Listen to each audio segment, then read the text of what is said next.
how to use your legs properly in the golf swing, and it all starts with this test. So we're gonna be doing 3 swings in 3 different stances. Now, the swings are not max effort. They're not meant to be worried about accuracy, speed, anything like this. The only thing that you need to focus on is feel. And that feel is which one felt the best for you. The first swing, I want you to swing with your left leg backwards, so your trail side will be forward. Just set up to the golf ball and swing away.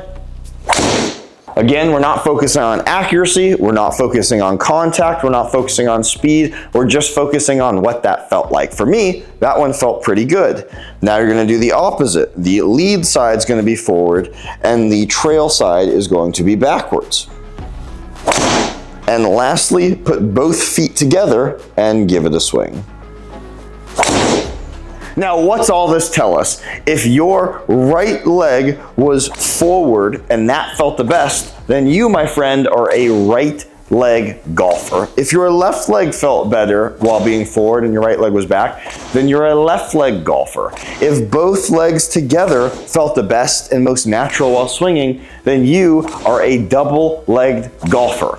And each type of golfer has a different swing mechanic that they need to think about in the golf swing to actually get the most utilization out of their ground reaction force. So what exactly is ground reaction force? Ground reaction force is the force that you are generating in the swing from the ground up. Essentially, a lot of people like to equate this to you pressing into the ground and the ground pressing back up against you. Tons of ways people can explain this, think about this, but essentially, it's just the force that you're creating from the ground in your golf swing. A common mistake that people make is thinking that there's only one way to create ground reaction force, when in reality, there should be 3 different thought processes to help create more ground reaction force depending on what type of golfer you are. Golfer 1 was a trail side golfer, so how should they create more ground reaction force? Now, trail side golfers are going to derive most of their power from the ground on this trail side.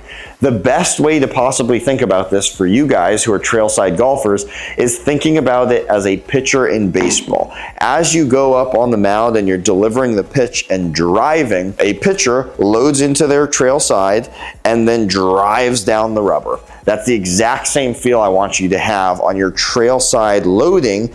Load into that quad, load into that glute, and then really focus on unloading, driving laterally, still with rotation, but that's how you're gonna create a lot of ground reaction force, is by utilizing that right leg in a pushing motion, just like a pitcher driving down the mound.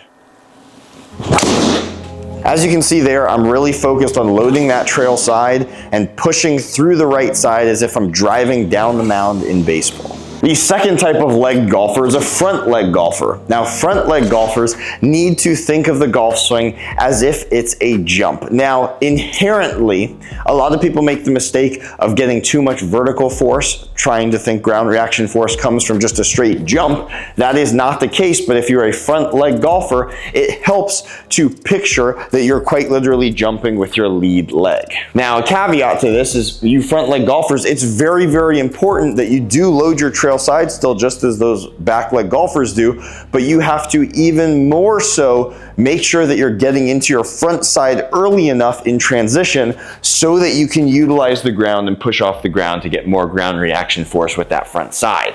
For a back leg golfer who's used to driving this way, and that's where they're going to derive most of their power, it's going to be insanely hard for them to think ground reaction force comes from doing this. Completely different swing for them, which is why it's so important for you to know this.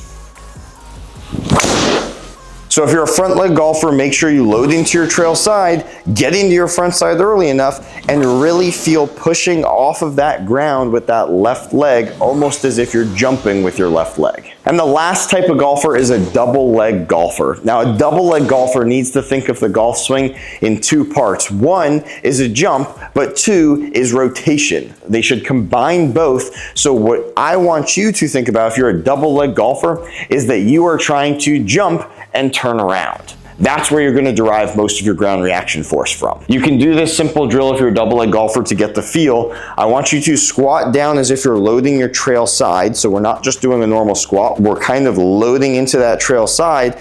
And I want you to swing your arms as if you're swinging the golf swing and see how far you can jump up and turn around. The more you can turn, the higher you can get, the more rotational power you can drive in the golf swing. That is the feel you need to have in the golf swing, but instead of jumping off the ground and turning around, you are just unloading all of your hips with that same force.